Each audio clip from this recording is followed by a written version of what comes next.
Employees, நீங்க work பண்ற கம்பெனிக்கு 2 லட்சம் ரூபாய் கப்பம் கட்ட போறீங்க தெரியுமா? இத நான் சொல்லிங்க, சுப்ரீம் கோர்ட்டே சொல்லிருக்காங்க. முன்னெல்லாம் பாண்ட் பில் இருக்கிற எம்ப்ளாயீஸ் கம்பெனி டென்யூர் முடியறதுக்குள்ள பேப்பர் போட்டுட்டாங்கன்னா ஃபைன் அமௌண்ட்லாம் கட்ட மாட்டாங்க. அதையும் மீறி கம்பெனிஸ் அவங்கள ஃபோர்ஸ் பண்ணா எம்ப்ளாய்மெண்ட் கோர்ட்டுக்கு போயிருவாங்க. பொதுவாவே அண்டர் செக்ஷன் 27 and 23 படி கோர்ட்ஸ் எம்ப்ளாயீஸ்க்கு ஃபேவரா தான் ஜட்மெண்ட் பாஸ் பண்ணுவாங்க. இதனால அவங்க ஃபைன் அமௌண்ட் கட்ட வேண்டிய தேவையே இருக்காது. ஆனா காலம் மாறிடுச்சு தம்பி.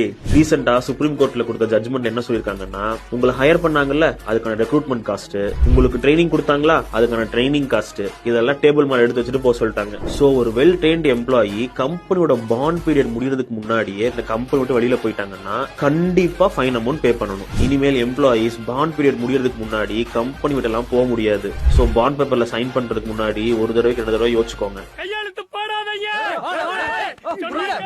அப்படியே இந்த வீடியோவை ஃப்ரெண்ட்ஸ் அண்ட் ஃபேமிலிக்கு ஷேர் பண்ணி அவேர்னஸ் பாஸ் பண்ணுங்க.